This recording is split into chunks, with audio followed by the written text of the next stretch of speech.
भविष्य के शिक्षकों को नमस्कार। जीत आईएएस के ऑनलाइन प्लेटफॉर्म में आपका स्वागत है। और हमारे वहाँ पॉलिटिकल साइंस के नए बैच शुरू हो चुके हैं, तो उसी के रिगार्डिंग आज ये वीडियो आप लोगों के लिए, जिसमें हम बात करेंगे जो पॉलिटिकल थिंकर हैं, राजनीतिक विचारक हैं, उनके बारे में कि जो राजनीतिक विचारक हैं उनको आप किस तरीके से पढ़ेंगे। और इसकी डिटेल्ड वीडियो आपको हमारी जो ऐप है, ऐप पे भी मिल जाएगी। जब आप इसको ज्वाइन करेंगे इस क्लासों को, तब भी आपको वहां से प्राप्त हो जाएगी और साथ में आपको पीडीएफ भी उसमें प्राप्त होंगी।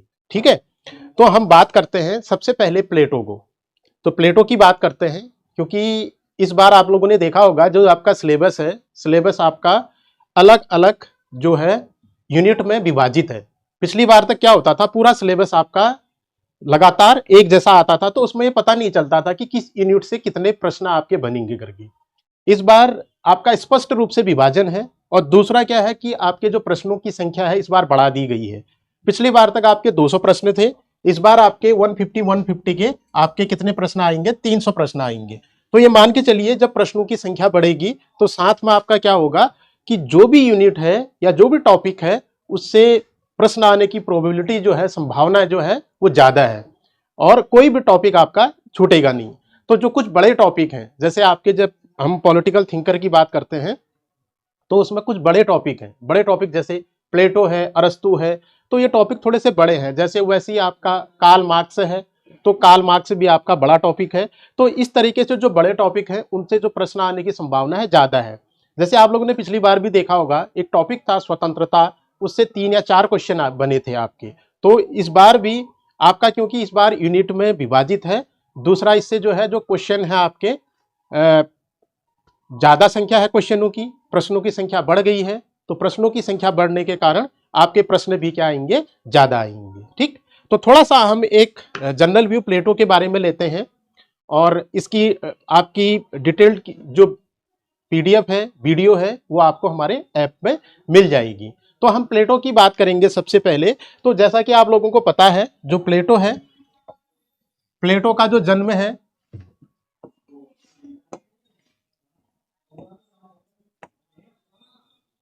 प्लेटो, ठीक है, तो प्लेटो का जो जन्म हुआ था वो 428 ईसा पूर्व और 347 ईसा पूर्व में इसकी क्या हुई थी, मृत्यु हुई थी। थोड़ा सा याद कर लेना, कभी कभी क्या होता है, क्योंकि जो आपके अच्छे लेवल के एग्जाम होते हैं, क्योंकि इस बार केवल आपका सब्जेक्ट का ही एग्जाम है, तो इसलिए आप इसको भी एक बार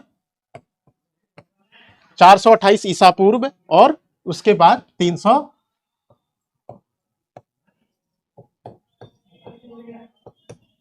347 ईसा पूर्व तक। तो प्लेटो की बात हम करेंगे तो 428 ईसा पूर्व से 347 ईसा पूर्व तक। और जैसा कि आपको पता है, इसका जो वास्तविक नाम है, कई बार एग्जामों में पूछा गया है, तो इसका नाम जो वास्तविक नाम था वो था अरिस्तोक्लीज। और इसके चौड़े कंधों के कारण ही इसको क्या कहा जाता था, प्लेटो कहा जाता था, क्योंकि ये कुश्ती के बहुत अच्छे खिलाड़ी थे, तो उसके कारण इनका नाम क्या रखा गया था, आपका प्लेटो रखा गया था। तो वास्तविक नाम आप इनका याद कर लीजिए, वो है आपका अरिस्तोक्लीज।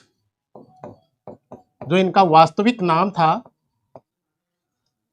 वास्तविक नाम ये था अरिस्तोक्लीज। ठीक है, क्योंकि इनके जो आपके गुरु थे वो थे सुकरात। जब ये मात्र 27 साल के थे तो इनके गुरु को जहर का प्याला दिया गया था, जिससे ये बड़े विचलित हुए थे। उनका इनके ऊपर क्या पड़ा था, गहरा प्रभाव पड़ा था। किसी के गुरु को भी आप उनके सामने अगर क्या देते हैं, उनको जहर देते हैं, तो इसका बहुत गहरा प्रभाव जो है किसी भी व्यक्ति पर पड़ना स्वाभाविक है। तो इनके ऊपर भी पड़ा। और जिस समय इनका जन्म हुआ था उस समय जो एथेंस था, जो आपका, वो 2 भागों में बटा था, एक तो एथेंस और दूसरा स्पार्टा। और इनके समय जो है उन दोनों के बीच, एथेंस और स्पार्टा के बीच भयंकर युद्ध चल रहा था वहां पे। तो उस स्थिति को इन्होंने देखा था। उस समय वहां पे क्या था, आपका लोकतंत्र था। उस लोकतंत्र को इन्होंने देखा था, तो इसलिए ये लोकतंत्र के क्या थे, घोर आलोचक थे। इन्होंने लोकतंत्र को क्या नहीं किया है, स्वीकार नहीं किया है। इन्होंने स्वीकार किया है आपका राजतंत्र को। अगर कहीं पे प्रश्न आ जाएगा आपका, क्योंकि भाई आप जिस समाज में रहते हैं जो भी आपका राजनीतिक चिंतक होगा तो उसी से जो संबंधित समस्याएं हैं उसी से संबंधित लिखता है। तो इनके समय में जो आपका स्पार्टा और एथेंस का युद्ध चल रहा था उसके कारण इनके मन पर गहरा प्रभाव पड़ा, तो इन्होंने लोकतंत्र के प्रति जो है स्वाभाविक रूप से इन्होंने कहा कि भाई ये शासन व्यवस्था अच्छी नहीं है, तो लोकतंत्र की जगह क्या होना चाहिए, आपका राजतंत्र होना चाहिए। ठीक है, अगर आपसे पूछा जाए कि किसको स्वीकार किया है, उनका कारण है क्योंकि जो उस समय आपके किसके किसके बीच, एक तो आपका स्पार्टा और दूसरा एथेंस, एथेंस में ही आपका किसका जन्म हुआ था, प्लेटो का जन्म हुआ था, और इनके बीच क्या चल रहा था, उस समय युद्ध चल रहा था।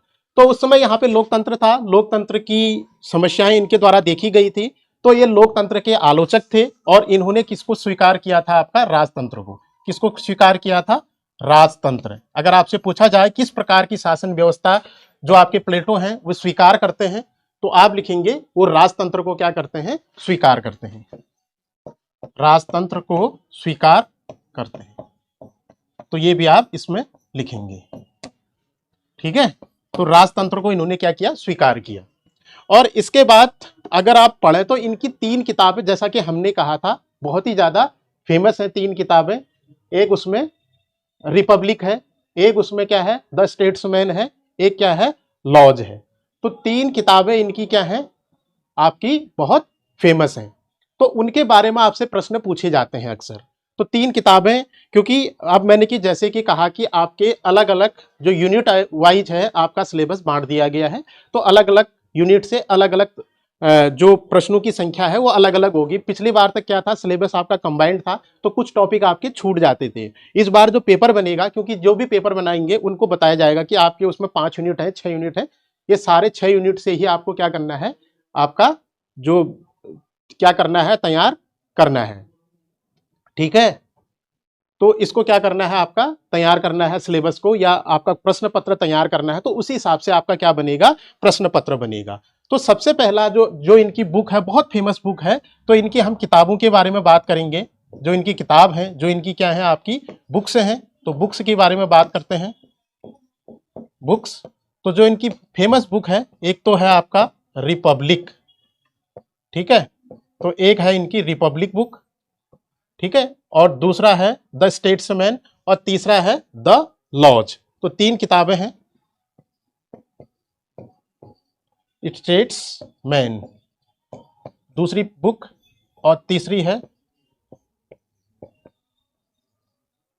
The laws.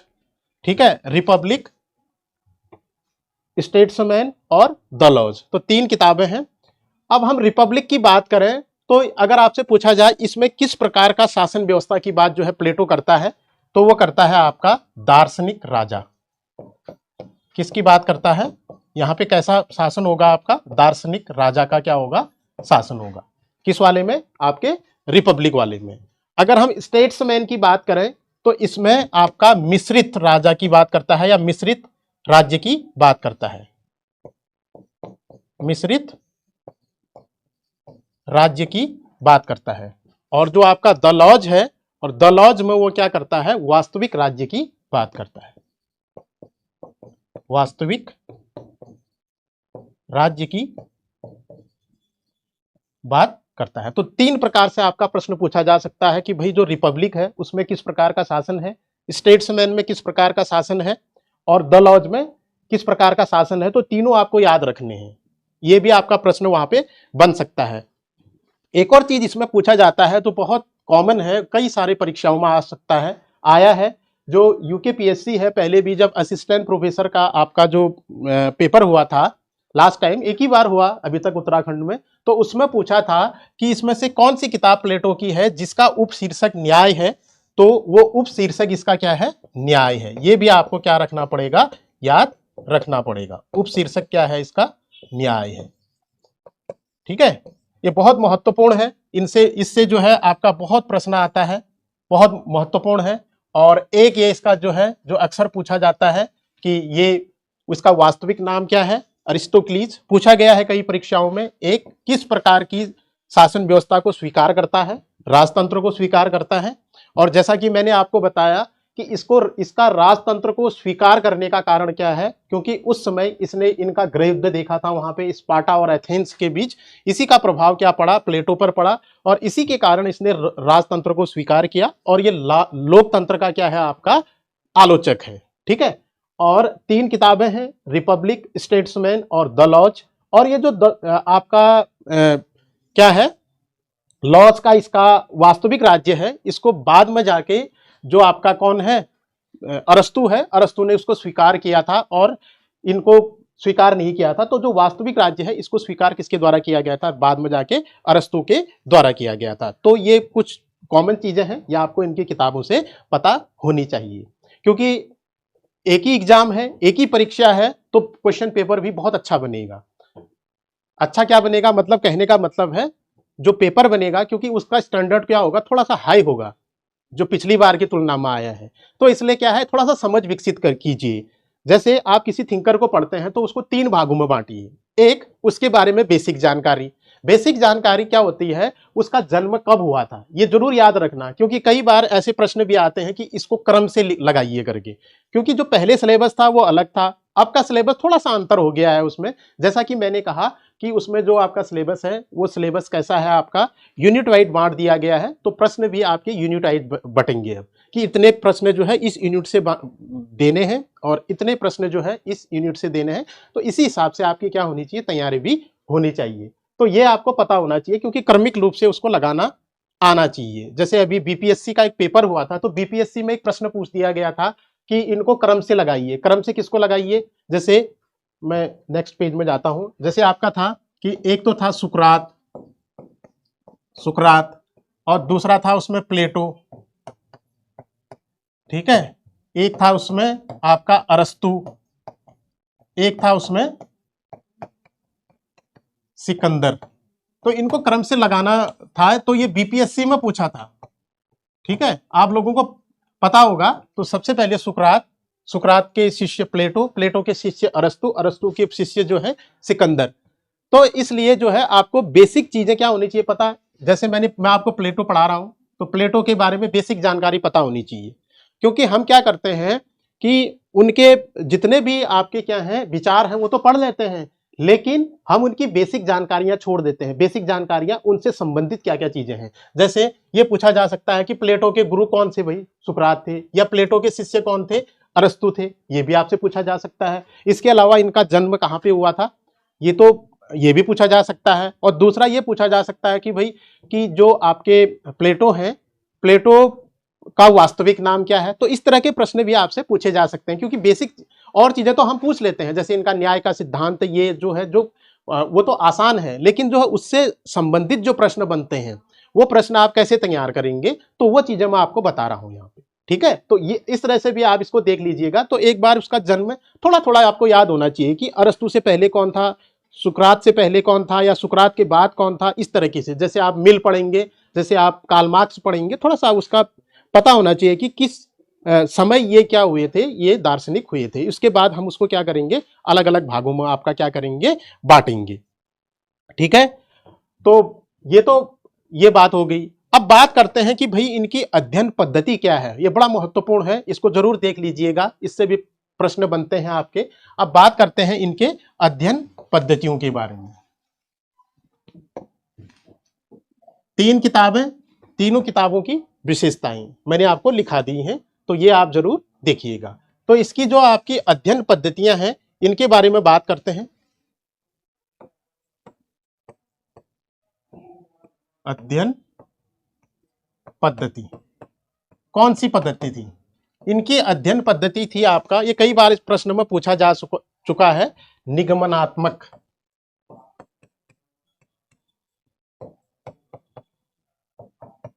या आपने जब बीएड किया होगा तो उसके दौरान पढ़ा होगा आपका जो निगमनात्मक आपका अध्ययन पद्धति होती है वो क्या होती है। तो उसमें होता है सामान्य से विशिष्ट की ओर, ये अध्ययन पद्धति थी इनकी, इसको याद करना। इसका अर्थ होता है आपका कि ये क्या है, सामान्य से विशिष्ट की ओर।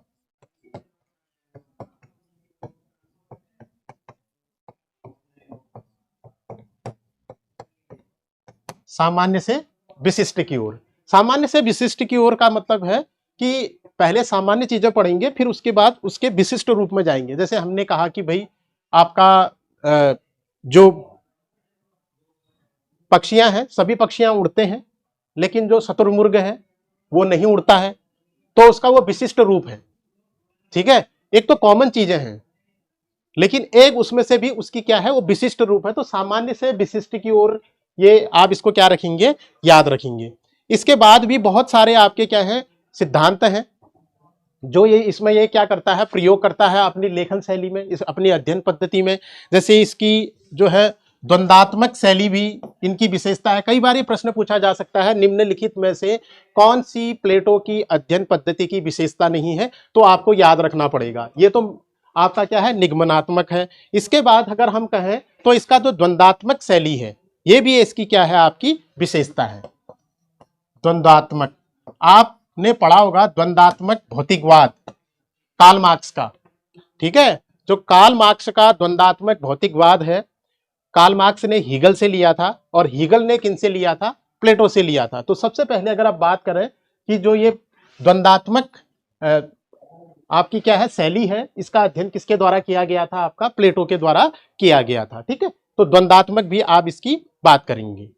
ठीक, अब आप लोगों ने प्लेटो पढ़ा होगा, तो मैं आपको बता रहा हूं कि भाई किस कैसे कैसे इसमें से क्या बन सकते हैं, प्रश्न बन सकते हैं। क्योंकि आप सभी को पता है कि भाई अप्रैल मई में आपका जो होगा, जो भी है अप्रैल मई या जून तक जो है आपका एग्जाम हो जाना है। जून लास्ट डेट आप मानिए, उससे पहले आपका एग्जाम हो जाना है। तो आप लोगों की तैयारी चल रही होगी। तो मैं ये बता रहा हूं कि भैया किस तरीके से आप उसको क्या कर सकते हैं, पढ़ सकते हैं प्लेटो को। तो वो देखिए आप, तो द्वंद्वात्मक शैली भी इसका है। इसके अलावा इनका विश्लेषणात्मक शैली भी ये प्रयोग करते हैं। इसके अलावा उद्देश्यपरक आपका अध्ययन पद्धति भी ये प्रयोग करते हैं। ठीक है, अनुरूपता का सिद्धांत भी ये प्रयोग करते हैं। इसके अलावा ऐतिहासिक जो है आपका इनका अध्ययन पद्धति भी वो भी है। तो इसमें से पूछा जा सकता है निम्नलिखित में से कौन सा है करके, तो आप इसको देख सकते हैं, लेकिन सबसे ज्यादा यही पूछा जाता है इसमें से। ठीक है, लिखना चाहें तो इसको भी आप लिख सकते हैं। ऐतिहासिक भी है, इसका प्रयोग भी करते हैं अपने अध्ययन पद्धति में। इसके अलावा विश्लेषणात्मक भी है, विश्लेषणात्मक ये भी सिद्धांत ये प्रयोग करते हैं अपनी अध्ययन पद्धति में, ये भी आप इसमें लिख सकते हैं। इसके अलावा अनुरूपता वाला सिद्धांत भी प्रयोग करते हैं, ये भी आप देख सकते हैं। अनुरूपता, ठीक है, अनुरूपता ये भी प्रयोग करते हैं। तो इतने सारे इनके आपके क्या है अध्ययन पद्धतियां हैं, लेकिन उसमें सबसे ज्यादा क्या है आपका निगमनात्मक। एक इसको याद कर लिए, निगमनात्मक आपकी क्या है अध्ययन पद्धति है। एक इनकी और एक और प्रश्न इनके उससे पूछा जाता है शैली। इसको सब थिंकरों को ऐसे ही पढ़ोगे। सबसे पहले उसके बाद उसकी कॉमन जानकारी, वो कहाँ पे पैदा हुए थे और किस एरा में पैदा हुए थे, एक ही याद करना है। फिर उसके बाद दूसरा प्रश्न आता है उनकी बुक्स से, वो आपको अच्छे से पढ़ना है। ठीक है, और तीसरा आपको पढ़ना है कि उनकी अध्ययन पद्धतियां क्या है, वो किस शैली में अपनी किताबों को लिखते थे, या वो किस प्रकार से अपनी जो है वो अध्ययन करते थे। तो ये भी प्रश्न पूछा जाता है। तो आप लिखेंगे संवाद शैली। संवाद शैली ये आप देखेंगे, संवाद मतलब बोलचाल की भाषा में। इनके जितने भी ग्रंथ लिखे गए हैं वो बोलचाल की भाषा में लिखे गए हैं। तो तीन चीजें हमने आपको बताई। ठीक, एक तो इनके बाद बेसिक, मैंने कहा कब पैदा हुए, तो ये मैंने बताया कि उस समय क्या हुआ था। और ये प्रश्न पूछा जाता है राजतंत्र स्वीकार करने का कारण क्या है। तो भाई राजतंत्र इसलिए किया क्योंकि मैंने कहा कि भाई उस समय जो लोकतंत्र का इन्होंने हश्र देखा था, तो उन्होंने कहा भाई ये ठीक नहीं है। जिसको आप देख रहे हो अपने सामने से, जैसे हम आजकल देखते हैं कि जहां पे तानाशाही है, तो वो शासन व्यवस्था अच्छी नहीं है, क्योंकि भाई लोगों को कुछ कहने का मौका ही नहीं मिलता है, या उनका पक्ष लिया ही नहीं जाता है। तो हम कहते हैं कि भाई आज की डेट में सबसे अच्छा लोकतंत्र है। क्यों? क्योंकि हमने लोकतंत्र की अच्छाइयां देखी हैं, कम से कम हम बोल तो पा रहे हैं, अपनी बात शासन प्रशासन तक पहुंचा तो पा रहे हैं। तो लेकिन उस समय उनके साथ नहीं हुआ था। उन्होंने कहा भैया लोकतंत्र बेकार है, हमें क्या स्वीकार करना चाहिए, राजतंत्र स्वीकार करना चाहिए। ठीक, बाकी उनकी जो है जो किताबें हैं उससे संबंधित प्रश्न, और उनके बाद उनकी अध्ययन पद्धतियों से संबंधित आपके प्रश्न देखेंगे। तो संवाद शैली में इनके द्वारा क्या किया गया है, लिखा गया है। तो ये बात करेंगे। अब बात करते हैं कि भैया न्याय का सिद्धांत। ठीक है, इनके न्याय के सिद्धांत बहुत फेमस है, इनका न्याय का सिद्धांत, उसके बारे में देखते हैं। न्याय, प्लेटो का न्याय का सिद्धांत। अगर हम प्लेटो के न्याय के सिद्धांत की बात करें तो जिस समय प्लेटो का जन्म हुआ या प्लेटो का जो एरा था उस समय क्या हुआ आपका, वहां पे 3 सिद्धांत बहुत फेमस थे। प्लेटो का सिद्धांत तो सिंपल सा है कि भाई अपने अपने कर्तव्यों का पालन करेंगे, तो वो उसी को क्या कहता है, न्याय कहता है। ये हमने पढ़ा होगा और पढ़ते भी हैं, अपने अपने कर्तव्यों का पालन। इसने दो प्रकार के न्याय बताए थे, एक सामाजिक और व्यक्तिगत। ठीक है, और मैंने जैसा कि कहा ये इसकी डिटेल्ड वीडियो जो है हमारे चैनल पे है, आप चैनल पे जाके जो है इसको देख सकते हैं, इसकी पीडीएफ भी वहां पे उपलब्ध होगी। तो जब न्याय के सिद्धांत की बात करते हैं तो एक व्यक्तिगत न्याय, ठीक है, और दूसरा सामाजिक न्याय, व्यक्तिगत न्याय और सामाजिक न्याय। व्यक्तिगत न्याय और सामाजिक न्याय, प्लेटो ने समाज को 3 भागों में बांटा था। सबसे पहला जो था उसका वो था शासक वर्ग, दूसरा था आपका सैनिक वर्ग, और तीसरा था उसका आपका उत्पादक वर्ग। और इस 2 वर्गों को क्या बोलता है, इन 2 वर्गों को बोलता है अभिभावक वर्ग। ये अभिभावक वर्ग बोलता है इन दोनों को। तो ये क्या है आपके अभिभावक वर्ग। ठीक है, तो शासक का काम है शासन करना, सैनिक का काम है भाई क्या करेगा आपका, सैनिक का काम है वो देश सेवा करेगा, और उत्पादक का काम है क्या है आपका, उत्पादक का काम इन दोनों के लिए आपका उत्पादन करना। वैसे ही वो कहता है कि शासक के अंदर आपका विवेक का गुण होता है, भाई आपका शासन करने के लिए क्या चाहिए, विवेक चाहिए। वैसे ही सैनिक के पास क्या होता है आपका साहस होता है, और उत्पादक के पास क्या होती है, तृष्णा होती है। तो जब ये तीनों लोग अपना अपना काम करेंगे तो इसको बोलता है कि सामाजिक न्याय की क्या हो जाएगी, व्यवस्था हो जाएगी। ऐसा ही वो कहता है कि एक व्यक्ति के अंदर आपका क्या है, विवेक है, ठीक है, इसके अलावा उसके अंदर उत्साह भी है, और उसके अंदर क्या है आपका तृष्णा है, जिसको हम इच्छा भी कह सकते हैं। तो तीनों का जब अगर क्या होता है ये सही अनुपात में होते हैं, सही अनुपात में होते हैं, तो इसको क्या बोलते हैं, वो न्याय बोलते हैं। तो 2 प्रकार की न्याय है, एक व्यक्तिगत एक सामाजिक। सामाजिक न्याय की व्यवस्था कब होगी, जब ये तीनों वर्ग अपने अपने कर्तव्यों का पालन करेंगे। अब अगर इन जनरल बोले, सामान्य भाषा में बोले, तो सामान्य भाषा में हम ये कहेंगे कि अपने अपने कर्तव्यों का पालन करना, यानी कि ये सद्गुण है। ठीक है, कहने का मतलब है एक व्यक्ति का नेचुरल गुण है कि भाई हम अपने कर्तव्यों का क्या करेंगे, पालन करेंगे। तो अपने कर्तव्यों का पालन करना ही क्या है आपका न्याय है। ये किसने बोला, ये प्लेटो ने बोला, याद रखिएगा। तो 2 प्रकार के आपके न्याय की व्यवस्था है। ये तो ठीक है भाई, ये तो आपका बुक में मिल जाएगा। लेकिन एक जो प्रश्न पूछा जाता है वो प्रश्न पूछा जाता है, जिस समय प्लेटो ने अपने न्याय का सिद्धांत दिया उस समय आपका जो न्याय के सिद्धांत थे वो 3 सिद्धांत प्रचलित थे, जिनसे अक्सर क्या पूछा जाता है, प्रश्न पूछा जाता है। तो हम उसकी बात करेंगे कि प्लेटो के समय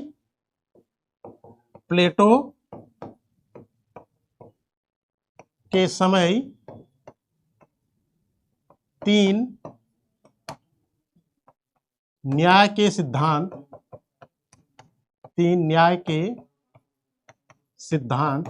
प्रचलित थे।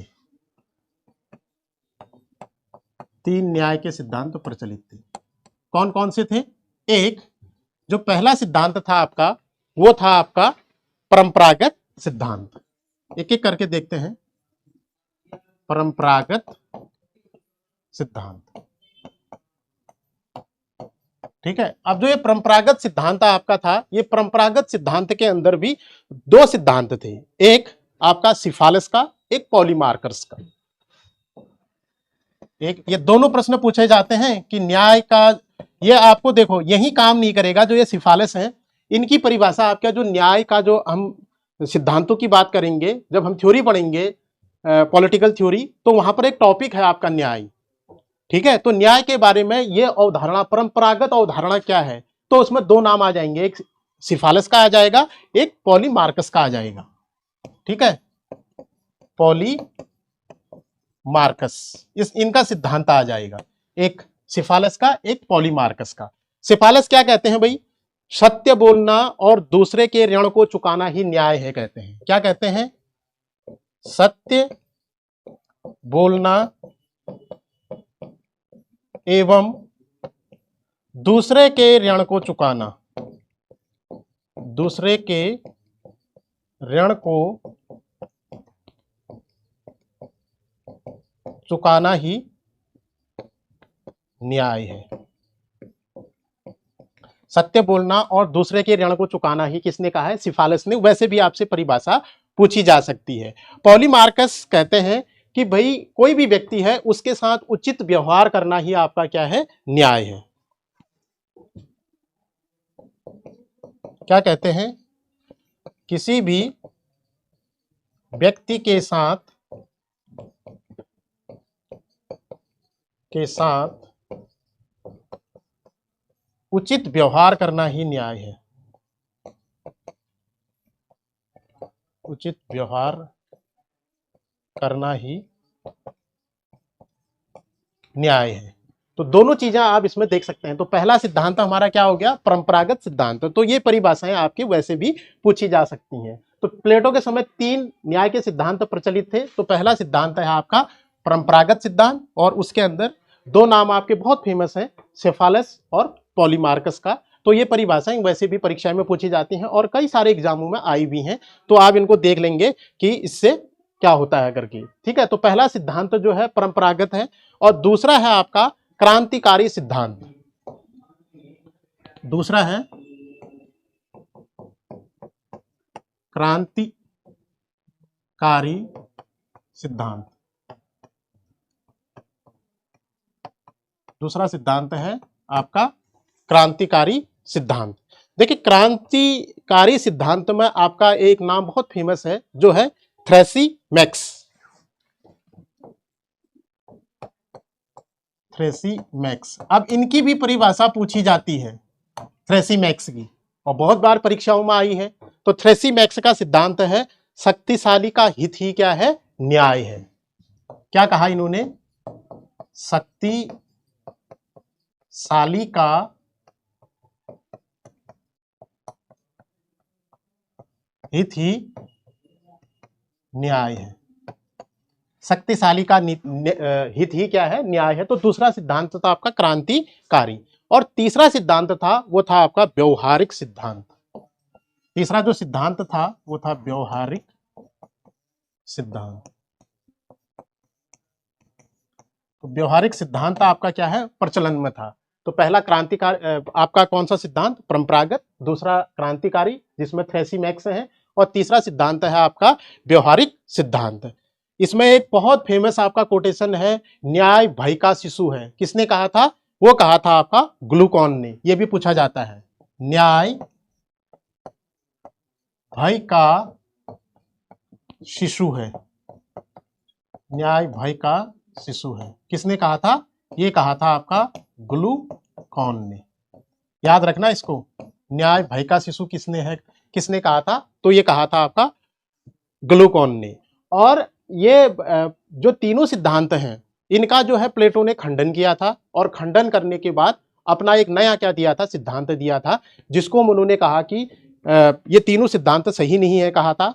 और अपने तरफ से ये कहा था कि जो न्याय है, प्रत्येक व्यक्ति अपने अपने जो कर्तव्यों का पालन करेगा, उसी को क्या बोलेंगे? हम न्याय बोलेंगे कहा था। और ये कहा था कि भाई सद्गुण ही क्या है? न्याय है। क्योंकि भाई हम अपने कर्तव्य का पालन कर रहे हैं। आपका कर्तव्य क्या है? आप जो है एग्जाम की तैयारी कर रहे हैं, कौन से? जो लेक्चरर आने वाली जो वैकेंसी है, और आपको पता है कि 3-4 महीने, 4 महीने, 5 महीने में उसका एग्जाम हो जाना है। तो हमारा कर्तव्य है कि हम जितना हो सके क्या करेंगे? पढ़ेंगे करके।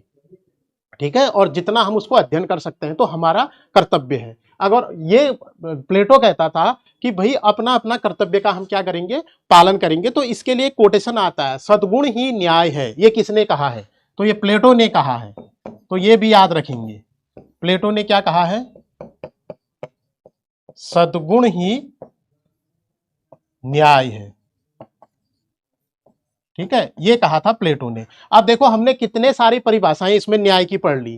तो इसका मतलब जब हम न्याय वाला टॉपिक पढ़ेंगे तो न्याय में ये इन सबको हम वहां पे जोड़ सकते हैं। ये प्रश्न वहां पर भी पूछे जाते हैं कि शक्तिशाली का हित न्याय है, न्याय भय का शिशु है, ये सद्गुण ही न्याय है, ये किसने कहा है। अभी हम तो आगे बढ़ेंगे, जैसे हम अरस्तु को पढ़ेंगे तो अरस्तु ने न्याय के बारे में क्या कहा, जैसे उसका वितरणात्मक न्याय, वैसे ही उसका क्यों है समानुपातिक न्याय।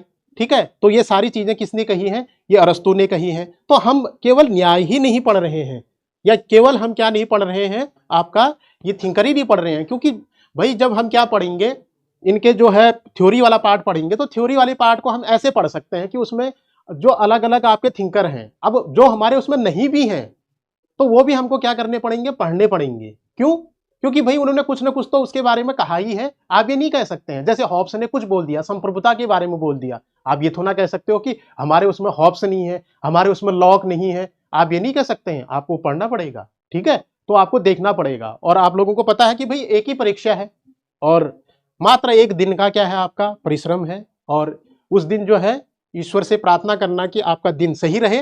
तो उस दिन के बाद आपका जो है, जिसकी कुछ भी इनकम नहीं है, कम से कम उसकी 80,000 क्या हो जाएगी, उस दिन सैलरी हो जाएगी दूसरे दिन से। यही तो है, बस ऊपर वाले की कृपा बनी रहे और सद्बुद्धि रहे, और दूसरा क्या है, आपका दिमाग काम करते रहे, बाकी आपने अध्ययन तो आप कर ही रहे हैं।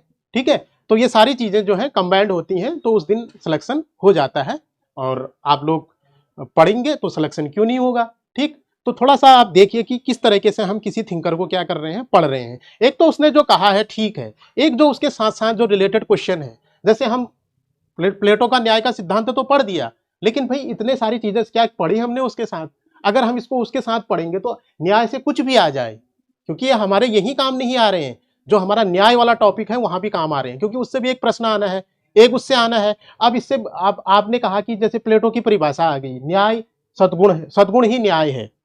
ठीक है, तो ये अगर प्रश्न आ गया वहां पे, तो इसका मतलब क्या है कि आपका ये दो जगह से प्रश्न आया है, एक प्लेटो से भी आया है, एक उससे भी आया है। माना हॉब्स से कोई न्याय के बारे में कुछ आ गया, या आपका संप्रभुता के बारे में कुछ आ गया, तो आप ये नहीं कह सकते हैं कि वहां से ये प्रश्न हमारे आउट ऑफ सिलेबस है। क्यों, क्योंकि उसने न्याय के बारे में तो कहा है, उसने संप्रभुता के बारे में तो कहा है, उसने तीसरी चीज के बारे में तो कहा है। ठीक है, अब जैसे आपके उसमें मिल है, बेंथम नहीं है, अगर आप बेंथम को मिल को पढ़ोगे तो आपको बेंथम के बारे में भी थोड़ा बहुत जानना पड़ेगा, क्योंकि बेंथम उसका क्या था, गुरु था भाई। और अगर हम मिल को पढ़ रहे हैं, हम उपयोगितावाद पढ़ रहे हैं, तो आप बिना बेंथम को पढ़े आप उपयोगितावाद मिल का कैसे पढ़ लेंगे, आपको समझ में ही नहीं आएगा, तो आपको बेंथम पढ़ना ही पड़ेगा।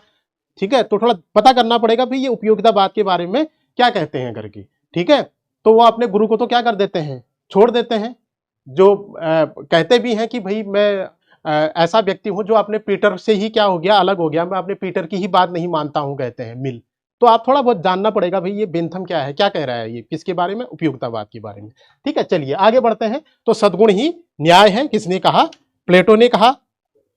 और इसके बाद इन्होंने जो है लोकतंत्र की निंदा की थी, और लोकतंत्र को सबसे भ्रष्ट शासन व्यवस्था कहा था, ये हमने शुरुआत में आपसे पढ़ चुके हैं। सेबाइन है एक, इसके आलोचक हैं। ठीक है, चैपमैन है, वो भी आलोचक हैं। इनके सबसे बड़े जो पहले जो आलोचक थे वो अरस्तु थे, और इसके बाद बहुत सारे इनके क्या हुए हैं, आलोचक हुए हैं। और कॉल पापर एक नाम है, वो सबसे कट्टर आलोचक माना जाता है, किसका, आपका प्लेटो का। ठीक, चलिए, तो न्याय का सिद्धांत आपको समझ में आ गया होगा। तो सेबाइन ने इनको क्या कहा है, प्रभुत्व अधिनायकवाद कहा है।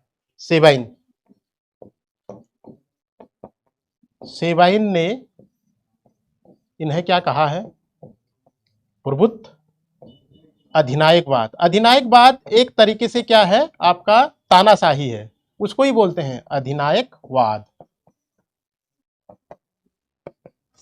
किसके, इसके राजा को, किसके राजा को, प्लेटो के राजा को क्या बोला है, प्रभुत्व अधिनायकवाद। इसको ऐसा बोल लीजिए कि, इसको ऐसे लिखिए, राजा को, प्लेटो के राजा को, प्लेटो के राजा को प्रभुत्व अधिनायकवाद कहा है। किसने, सेबाइन ने, सेबाइन। ठीक है, ये याद रखेंगे आप, सेबाइन ने प्रभुत्व अधिनायकवाद यानी कि इन्होंने इतनी ज्यादा पावर दे दी है अपने राजा को, जिससे इसको प्रभुत्व अधिनायकवाद कहा है। किसने? सेबाइन ने। ये याद रखेंगे, सेबाइन द्वारा इनको ये कहा गया है। अब जो इनकी शिक्षा प्रणाली है उसके ऊपर बात करते हैं। इससे पहले इनका एक और टॉपिक है साम्यवाद का। तो दो प्रकार का इन्होंने क्या दिया था? आपका साम्यवाद दिया था। नेक्स्ट है इनका साम्यवाद। अब भाई साम्यवाद हम जो पढ़ते हैं, साम्यवाद का मतलब है कि इन्होंने कहा था कि जो आपका अभिभावक वर्ग है, अभी हमने लास्ट आपका जो स्लाइड थी उसमें बात की थी, इसके इन्होंने समाज को 3 वर्गों में बांटा था। एक शासक, एक सैनिक, एक उत्पादक। 3 वर्गों में इनके द्वारा बांटा गया था, शासक, सैनिक और उत्पादक। जो शासक वर्ग है उसका काम क्या है? पता ही है आपको, सैनिक का रक्षा करना और उत्पादक का काम उत्पादन का करना। तो इन 2 वर्गों को जो है आपका क्या बोलता था? इनको बोलता था आपका अभिभावक वर्ग। और कहता था कि जो ये अभिभावक वर्ग है इन्हीं के लिए है ये साम्यवाद। ठीक है, किनके लिए? अभिभावक वर्ग के लिए। तो इन्होंने 2 प्रकार का साम्यवाद की थी। एक पहला तो था संपत्ति का साम्यवाद, और दूसरा था जिसको हम बोलते हैं परिवार या स्त्री का साम्यवाद। ठीक है, देखिए ये कहते थे कि जो ये शासक और सैनिक वर्ग हैं, ना तो ये क्या रखेंगे? संपत्ति रखेंगे, और ना ही क्या रखेंगे? परिवार रखेंगे। समझ में आ गया? तो ये प्रश्न ये पूछा जाता है आपसे कि एक तो ये पूछा जाएगा कितने प्रकार का साम्यवाद दिया? 2, नंबर 1। नंबर 2 किसके लिए था? अभिभावक वर्ग के लिए, उत्पादक के लिए ये साम्यवाद इसका नहीं था। ये आपको याद रखना पड़ेगा कि इसका जो साम्यवाद है, एक तो परिवार और स्त्री के लिए है, दूसरा संपत्ति के लिए। परिवार और स्त्री के लिए तो ये कहता था कि भाई आपको ये पता भी नहीं होगा मेरे माता पिता कौन हैं, इस तरह की बातें करता था ये। यानी कि एक पशु समान आपका उनका क्या हो जाएगा? व्यवहार हो जाएगा। जैसे ये कहता था कि किसी की भी स्त्री किसी की हो सकती है, किसी के भी बच्चे किसी के हो सकते हैं। बड़ी अजीब बात कही है इन्होंने। ठीक है, उनको अपने माता पिता के बारे में पता ही नहीं होगा कि मेरी माता कौन है, पिता कौन है। ये कहता था ना, उससे क्या होंगे? जो सर्वश्रेष्ठ बच्चे पैदा होंगे, कहता था अच्छे बच्चे पैदा होंगे। ठीक, तो इसीलिए जो इनका शिष्य थे अरस्तु, वो कहते हैं कि मैं अपने गुरु को तो प्यार करता हूं, लेकिन मैं सत्य को उससे भी ज्यादा प्यार करता हूं। ये उन्होंने कहा था। किसके लिए? प्लेटो के लिए। क्या कहा था? कि मैं सत्य को किससे? अपने गुरु से भी ज्यादा प्यार करता हूं। इसी के कारण कहा था। उसने कहा था कि एक स्त्री जो है सभी की स्त्री होगी, एक के बच्चे सभी के बच्चे होंगे। बड़ी अजीबोगरीब बात थी। तो इनके जो आलोचक बने थे, कौन बने थे? इनके आपके अरस्तु, जो इनके क्या थे? शिष्य थे। ठीक है, एक और चीज मैं आपको नोट कराना उसमें रह गया। इन्होंने एक यूरोप का पहला विश्वविद्यालय भी खोला था। कहीं पे आप नोट करके लिख लीजिए उसको। ठीक है, क्या खोला था? यूरोप का पहला विश्वविद्यालय। यूरोप का पहला विश्वविद्यालय, ये जरूर लिख लीजिएगा। यूरोप का पहला विश्वविद्यालय, यूरोप का पहला विश्वविद्यालय इन्होंने खोला था। और इस विश्वविद्यालय का नाम था आपका, कहीं पे हिंदी में पढ़ोगे तो अकादमी, ठीक है, या इंग्लिश में पढ़ोगे तो एकेडमी इसको कहा जाता था।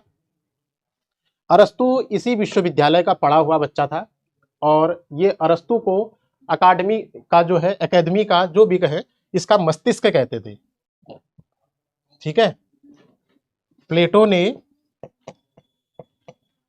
ने अरस्तु को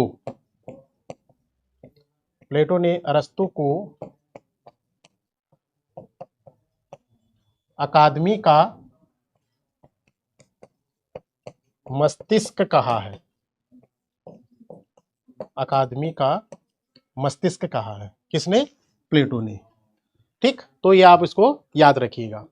बाद में बात करते हैं इसकी शिक्षा व्यवस्था की, साम्यवाद के बाद।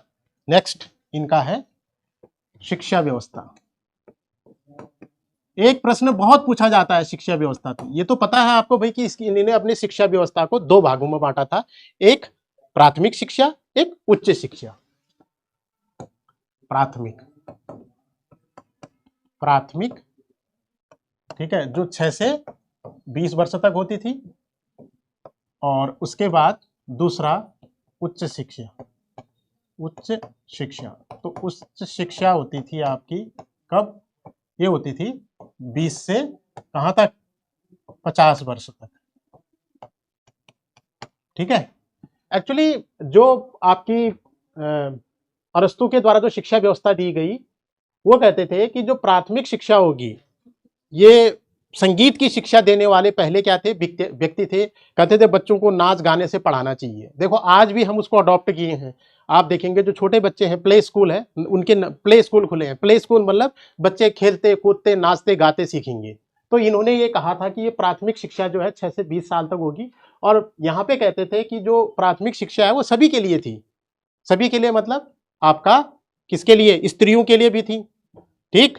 और किसके लिए थी? आपका उत्पादक वर्ग के लिए थी, सभी वर्गों के लिए थी। अगर आपका प्रश्न आता है तो उत्पादक वर्ग को भी उसने प्राथमिक शिक्षा दी थी। अब यहाँ पे कहता है कि 20 वर्ष के में जाके एक क्या होगा? पेपर होगा। और जो पास होंगे वो उच्च शिक्षा ग्रहण करेंगे, और जो फेल हो जाएंगे वो क्या करेंगे? वो उत्पादन का काम करेंगे और उत्पादन के कार्य में चले जाएंगे। फिर कहता है कि 20 से 30 साल तक। ठीक है। इसमें भी आपका उसका यह है कि 20 से लेके 30 वर्ष तक फिर इसमें उच्च शिक्षा दी जाएगी। तर्कशास्त्र, जो भी आपका एक राजा बनने के लिए आपका या उच्च अधिकारी बनने के लिए जो आवश्यक होता है, तो वो शिक्षा उसको क्या की जाएगी? प्रदान की जाएगी। और यहाँ पे 30 वर्ष में जाके फिर क्या होगी? परीक्षा होगी। ठीक है। जो परीक्षा उत्तीर्ण करेंगे वो 5 वर्ष की अतिरिक्त क्या लेंगे? 5 वर्ष की अतिरिक्त शिक्षा लेंगे। ये क्या बनेंगे? वहां पे जो उनके राजा हैं, दार्शनिक राजा है, वो बनेगा। यानी कि ये शासक बनने के लिए थी। और जो यहाँ पे ये तो कौन हो जाएंगे? जो उत्तीर्ण हो जाएंगे। और जो अनुत्तीर्ण हो जाएंगे, यहाँ पे जो अनुत्तीर्ण हो जाएंगे वो क्या बनेंगे? वो बनेंगे वहां पे राज्य में जो अधिकारी हैं उनको वो पद वहां पे दिया जाएगा। ऐसा इनके द्वारा कहा गया। अब ये कहता है फिर कितने हो जाएंगे? 30 और 5 35 वर्ष। तो अगली बार कहता है कि 35 वर्ष में जाके क्या होगी? शिक्षा पूरी होगी। शिक्षा पूरी होगी।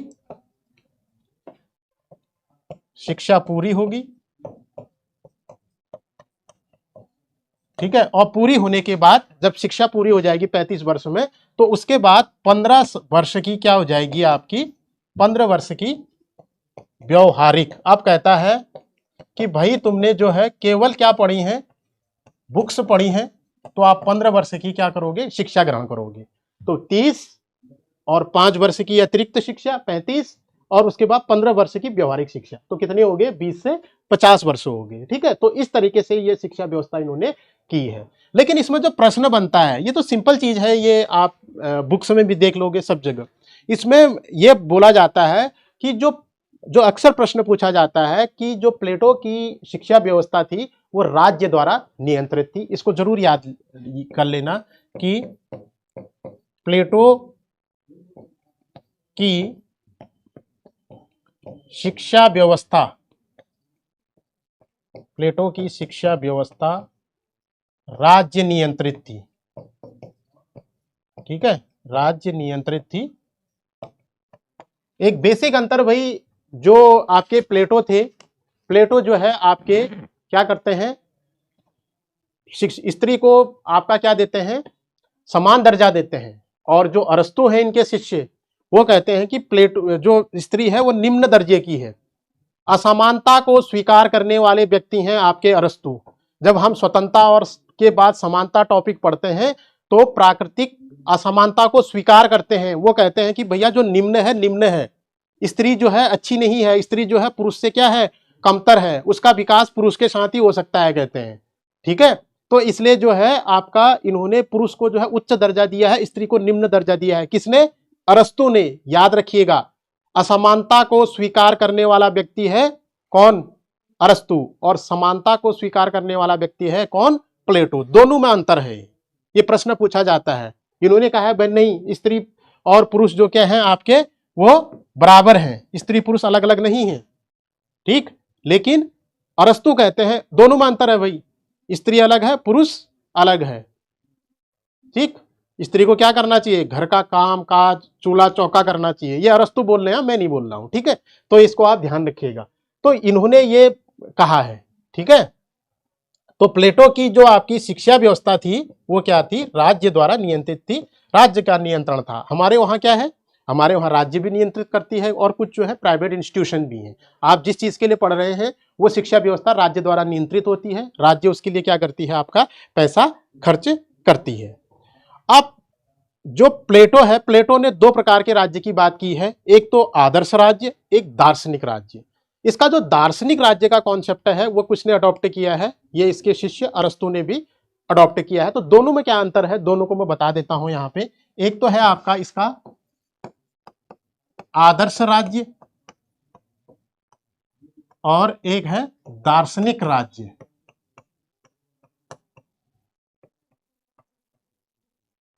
आदर्श राज्य और दार्शनिक राज्य। भाई जो इसका आदर्श राज्य है वो काल्पनिक है, इसको काल्पनिक राज्य भी बोला जाता है। काल्पनिक राज्य कौन सा? आदर्श राज्य को। और ये क्या है? आपका दार्शनिक राज्य है। और ये दार्शनिक राज्य प्लेटो कहता है ये कहाँ होता है आपका? जहां पे क्या होता है?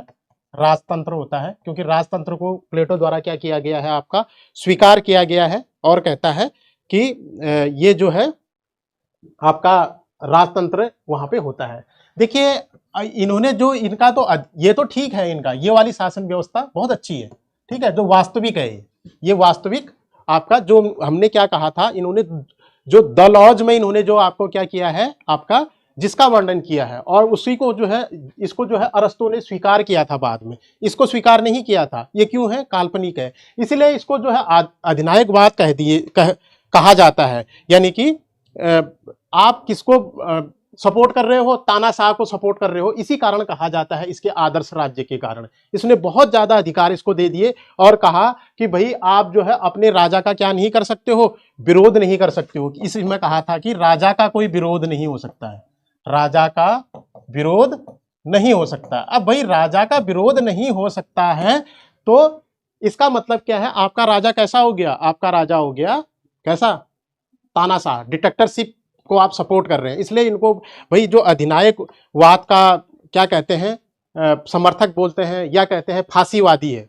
जब हम मुसोलिनी के बारे में जानते हैं, मुसोलिनी क्या कहता था? अपने लिए मत सोचो, राज्य के लिए सोचो, तुम्हारा अस्तित्व तभी है जब राजा है। तो ऐसी जब बातें की जाती हैं तो इसका मतलब हम किसको सपोर्ट कर रहे हैं? आपका फांसीवाद को सपोर्ट कर रहे हैं, ठीक है। तो इसके कारण ही इससे ये कहा जाता था। और एक और बड़ी इंटरेस्टिंग चीज थी, ये कहता था कि भाई जो शासक वर्ग है वो सोने का बना है और आप किसके बने हो? कांसे के बने हो। इसलिए कांसा कभी भी सोने की क्या नहीं कर सकता है? का विरोध नहीं कर सकता है। कहने का मतलब है अपने राजा का विरोध ये नहीं करेंगे। इसलिए जो है, जो हन्ना ऑरेंट है, हन्ना ऑरेंट, हन्ना ऑरेंट ने इनको क्या कहा है? फांसीवाद का दार्शनिक प्रेरक कहा है। फांसीवाद का दार्शनिक प्रेरक किसके कारण? ये राजा का विरोध न करने के कारण। दार्शनिक प्रेरक किसने कहा है? ये कहा है आपका किसने? हन्ना आरेंट ने। और पापर ने इसको मुक्त समाज का शत्रु कहा है, कार्ल पापर ने। कार्ल पापर ये सबसे ज्यादा कट्टर इसके क्या है? आलोचक हैं। इन्होंने मुक्त समाज का शत्रु कहा है इसको, मुक्त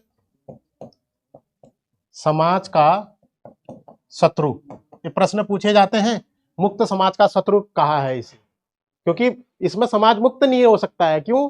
क्योंकि भाई आप जब भी रहोगे राजा का क्या रहोगे? कंट्रोल में रहोगे। और प्रबुद्ध अधिनायकवादी किसने कहा है? प्रबुद्ध अधिनायकवाद, इसको सेबाइन ने भी कहा है और बारकर ने भी कहा है, ठीक। इसके अलावा इसको इंद्रजालों का राजकुमार भी कहा जाता है। ये कहा है आपका कार्लाइल ने, चैपमैन ने, चैपमैन ने कहा है इंद्रजालों का राजकुमार, इंद्रजालों का राजकुमार। अगर आपसे पूछा जाएगा इसका पहला आलोचक कौन है, पहला आलोचक ही इसका कौन है? अरस्तु है, ठीक है। सबसे पहले उसने आलोचना की थी, और सबसे पहले जो आलोचना की थी उसने इसके जो साम्यवाद है, जो कहता है कि परिवार होना ही नहीं चाहिए, और जो आपका अरस्तु है उसका बेसिक कॉन्सेप्ट ही परिवार पर टिका है, और वो कहता है कि भाई जो राज्य भी बनेगा वो किससे लेकर बनेगा, परिवार से ही बनेगा। ठीक है, एक क्रमिक विकास के फलस्वरूप परिवार का ही जो विस्तृत रूप होगा वो क्या होगा, राज्य होगा। ऐसा किसने कहा था, अरस्तु ने। तो पहला इसका जो आपका क्या है, इसका आलोचक है वो कौन है, अरस्तु है। ठीक है, और मैक्सी ने इसको क्या कहा है, प्रथम यूटोपियन, काल्पनिक, क्योंकि ये काल्पनिक है तो प्रथम आलोचक, ये काल्पनिक या यूटोपियन किसने कहा है, वो कहा है मैक्सी ने। ये जरूर याद रखना भैया, इसमें से प्रश्न आएगा एक न एक आपका। मैक्सी ने क्या कहा है कि प्रथम काल्पनिक, या ब्रैकेट में लिख लीजिए यूटोपियन, यूटोपियन, प्रथम यूटोपियन कहा है। ठीक है, किसने, मैक्सी ने। तो आपको इतने ये क्या रखने पड़ेंगे, और इनको प्रथम राजनीतिक दार्शनिक भी कहते हैं, तो ये भी आपको क्या होना चाहिए, पता होना चाहिए। और कैटलिन ने इनको दर्शन का पोप कहा है। एक और चीज आप इसमें लिख सकते हैं, कैटलिन ने इनको दर्शन का पोप, कैटलिन, कैटलिन क्या कहते हैं इनको, दर्शन का पोप, पोप। यह आपको पता होना चाहिए कि क्या कहा है आपका, दर्शन का पोप इनको कहा जाता है। तो ये आपको पता होना चाहिए, इनको क्या बोला जाता है, प्रथम राजनीतिक दार्शनिक भी बोला जाता है। और इसके लिए आपको एक और कोटेशन अरस्तु का कई बार पूछा जाता है कि मैं क्या करता हूं, प्लेटो को प्यार करता हूं, क्योंकि इनके शिष्य थे अरस्तु, वो अरस्तु में भी पढ़ लेंगे हम। और ये भी कहते हैं साथ में कि लेकिन मैं सत्य को उससे भी ज्यादा क्या करता हूं, प्यार करता हूं। ये किसने कहा है, अरस्तु ने कहा है, क्योंकि वो कहते हैं कि कुछ चीजें ऐसी हैं इनकी काल्पनिक है, मैं इनको क्या नहीं कर सकता हूं, स्वीकार नहीं कर सकता हूं। तो ये भी आप इसमें क्या कर सकते हैं, लिख सकते हैं।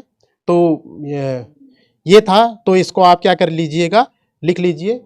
और जब आपने शायद एलटी की तैयारी की होगी, एक इमर्शन का बहुत प्रसिद्ध कोटेशन था, प्लेटो ही दर्शन है, दर्शन ही क्या है आपका, प्लेटो है। अगर कहीं पे आप लिखना चाहते हैं, ये भी आप लिख लीजिए। इमर्शन की एक बहुत प्रसिद्ध कोटेशन है, इमर्शन, इमर्शन कहते हैं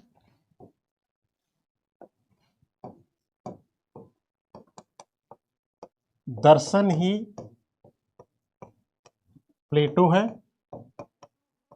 दर्शन ही प्लेटो है, और प्लेटो ही दर्शन है, दर्शन ही प्लेटो है, और प्लेटो ही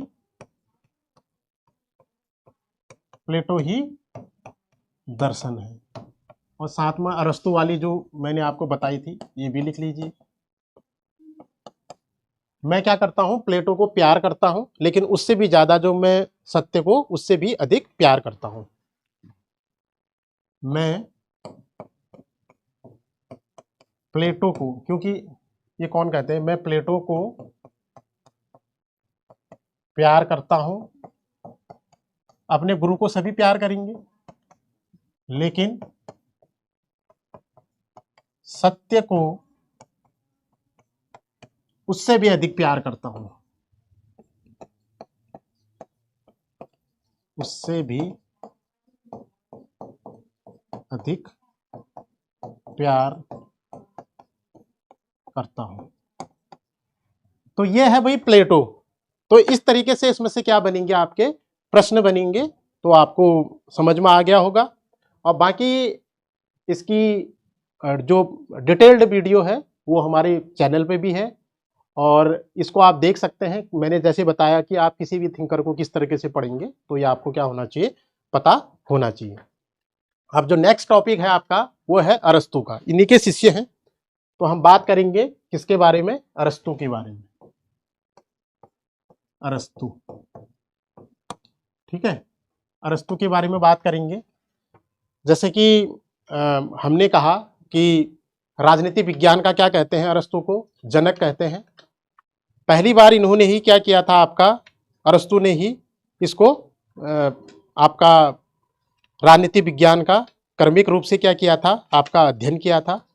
तो इसलिए उनको क्या कहते हैं, राजनीति जो आपका राजनीति विज्ञान है, राजनीति विज्ञान का पिता भी कहा जाता है। और प्रथम राजनीतिक दार्शनिक किसको बोला जाता है, प्लेटो को। दोनों में अंतर है, ठीक है, अरस्तु को।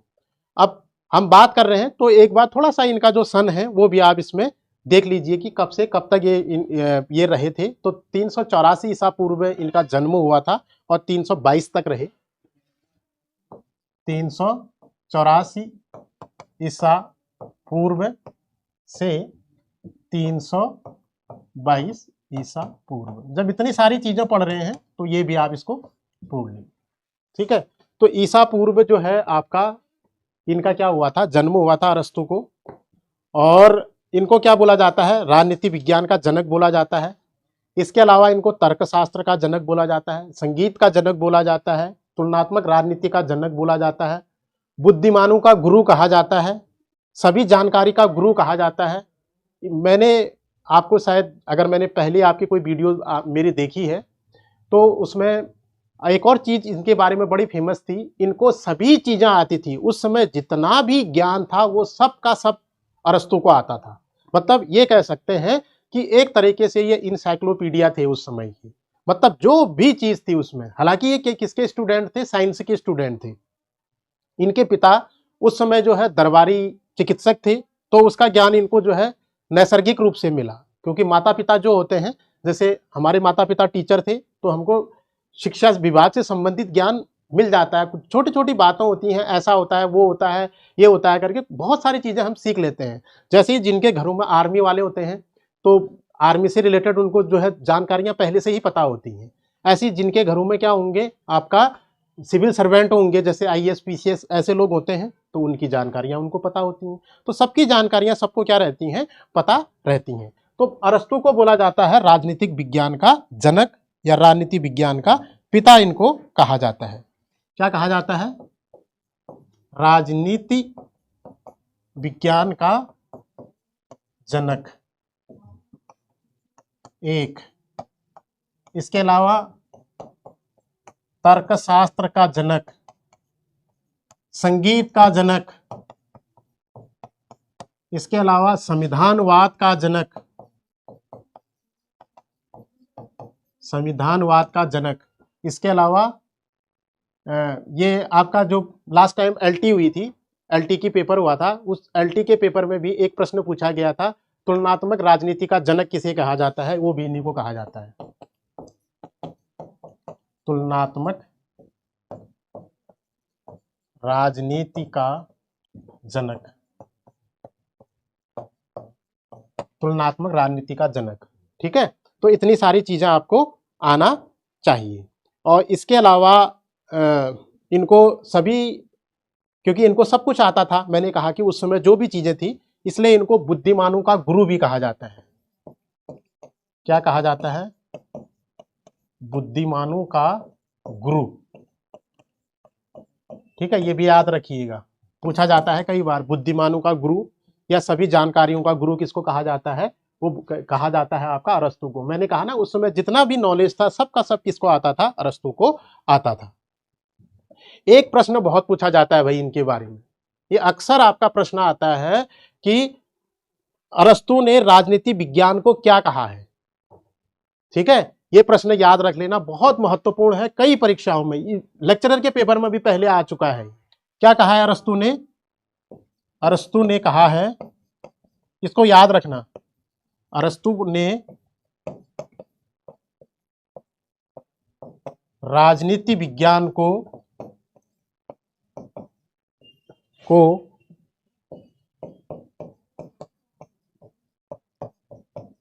सर्वोच्च विज्ञान, इंग्लिश में एक शब्द है इसके लिए, मास्टर साइंस। क्या कहा है, मास्टर साइंस,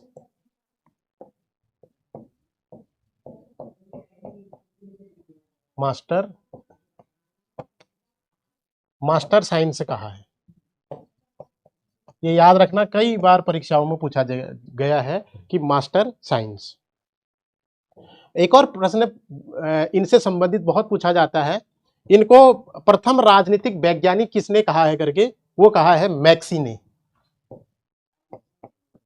मैक्सी ने अरस्तु को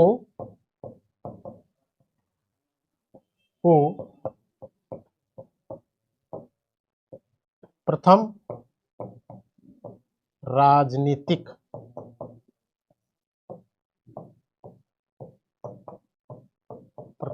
राजनीतिक वैज्ञानिक कहा है।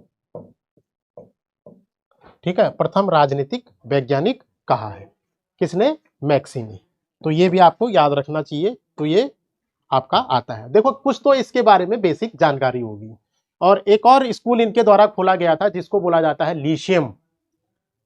प्लेटो द्वारा क्या खोला गया था आपका, एकेडमी। इनके द्वारा जो है लीशियम स्कूल आपका खोला गया था। अब मैंने कहा पहले तो इनके बारे में हम एक बेसिक जानकारी प्राप्त कर लेंगे, और दूसरा हम इनके बारे में पता करेंगे कि इनकी बुक्स कौन सी हैं, किताब है। ये सब जितने भी आपके पॉलिटिकल थिंकर हैं, जितने भी राजनीतिक चिंतक आप पढ़ोगे, वो सब के बारे में हमें ऐसे ही अध्ययन करना है। अब और अच्छा हो गया क्योंकि 2 शिफ्ट में पेपर होगा, तो आपका जो है जो भी टॉपिक आप पढ़ोगे, जैसे हमने प्लेटो पढ़ा, तो प्लेटो से आपको ये लगेगा कि भाई मेरे 2 या 3 नंबर आपके आ गए अगर आपने ढंग से पढ़ लिया। और उसमें मैंने कोई भी क्वेश्चन आपका ऐसा नहीं है जो छोड़ा है। ठीक है, अब तो इसमें हम अरस्तु के बारे में बात कर रहे हैं, तो ये तो इसके बारे में बेसिक जानकारी आपकी हो गई। अब बात करते हैं कि भाई इनकी जो किताबें हैं, इनका जो द पॉलिटिक्स इनकी जो है क्या है, फेमस किताब है, एक ही है। और एक और है इनकी द कॉन्स्टिट्यूशन, कभी कभी उससे भी एक प्रश्न आ जाता है। बाकी किताबें जो है, किताबें बहुत लिखी है इन्होंने, 400 से ऊपर किताबें लिखी हैं। क्यों? क्योंकि भैया इतने क्या थे, जबकि जानकार व्यक्ति थे। तो इनकी हम जब किताबों के बारे में बात करेंगे, फिर वही बात इनके बारे में आएगी कि भाई इनकी अध्ययन पद्धति क्या है, फिर इनके बारे इसके जो भी सिद्धांत हैं, हम सिद्धांतों के बारे में पढ़ेंगे। और लास्ट में हम पढ़ते हैं कि भाई इनके आलोचक और समर्थक जिन्होंने इनके बारे में कहा है, जैसे मैक्सी ने इनको प्रथम क्या कहा है आपका, राजनीतिक वैज्ञानिक कहा है। तो ये चीजें सारी आपको क्या होनी चाहिए, पता होनी चाहिए। तो इससे बाहर कहां से प्रश्न आ जाएगा फिर। ठीक है, और ऐसे पढ़ो, जिस टॉपिक को पढ़ो उससे क्या होना चाहिए, सारे के सारे प्रश्न आपके क्या होने चाहिए, कंप्लीट हो जाने चाहिए। ठीक है, सारे प्रश्न आपके क्या होने चाहिए, बन जाने चाहिए। ठीक है, तो हम जब बात करेंगे तो इनकी 2 किताबें आपको याद रखनी पड़ेंगी। एक आपका द पॉलिटिक्स, ये तो बहुत फेमस किताब है इनकी। इसी के द्वारा ही इनको क्या कहा जाता है, राजनीति विज्ञान का पिता कहा जाता है। और एक दो दूसरी है, वो है द कॉन्स्टिट्यूशन। द कॉन्स्टिट्यूशन एक दूसरी किताब ये है। ये बुक इसलिए प्रसिद्ध है क्योंकि भाई जो इन्होंने 158 देशों का तुलनात्मक अध्ययन किया था। देशों के संविधानों का तुलनात्मक अध्ययन इनके द्वारा किया गया था। तुलनात्मक अध्ययन तो इसलिए फेमस है। तो पूछा जा सकता है द कॉन्स्टिट्यूशन और द पॉलिटिक्स, इसी के कारण इनको राजनीति विज्ञान का पिता कहा जाता है। तो एक प्रश्न इससे आता है, 8 भागों में ये विभाजित थी, 8 भागों में। और इसका मुख्य विषय था इसका नगर राज्य, पोलिस जिसको आप कहते हैं। पोलिस से ही क्या बना है, पॉलिटिकल बना है, पॉलिटिकल साइंस बना है। ये अलग डिबेट है। तो नगर राज्य जो है इसका क्या था, मुख्य विषय था, जिसको हम क्या कहते हैं आपका, पोलिस भी कहते हैं। पोलिस, इसको आप पढ़ेंगे तो पोलिस इसका क्या है, मुख्य विषय है। तो 8 भागों में क्या है, और इसी पोलिस से फिर पॉलिटिक्स बना आपका, फिर उससे पॉलिटिकल बना, फिर ये बात है। तो नगर राज्य इसका क्या था, आपका मुख्य विषय था। अब बात करते हैं इसकी अध्ययन पद्धति के बारे में। कौन सी अध्ययन पद्धति थी, उसका क्या था, निगमन। इनका क्या है, आगमन, निगमन पद्धति। और जो निगमन पद्धति थी, इसकी विशेषता क्या होती है, उसकी सामान्य से विशिष्ट की ओर, इसके विशिष्ट से सामान्य पूरे में पहले पहुंच जाते हैं। जैसे ये कहते हैं कि भाई व्यक्ति राज्य से पूर्वगामी है, क्यों? क्योंकि इनकी जो वो है ये पूरे में पहले पहुंच जाते हैं और फिर बाद में जो है किस पे आते हैं, आपका सामान्य में आते हैं। जबकि हम किसको पढ़ रहे थे, प्लेटो को पढ़ रहे थे। प्लेटो क्या करता है, पहले सामान्य में जाता है, फिर क्या जाता है, विशिष्ट में। तो ये क्या है आपका विशिष्ट से, सॉरी पहले तो लिखेंगे हम आगमन पद्धति।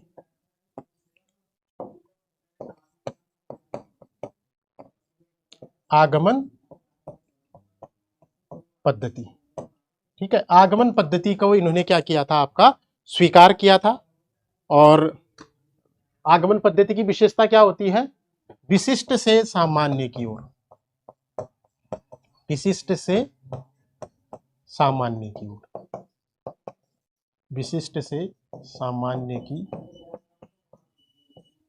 ठीक है। चलिए, तो ये आज की हमारी क्लास थी।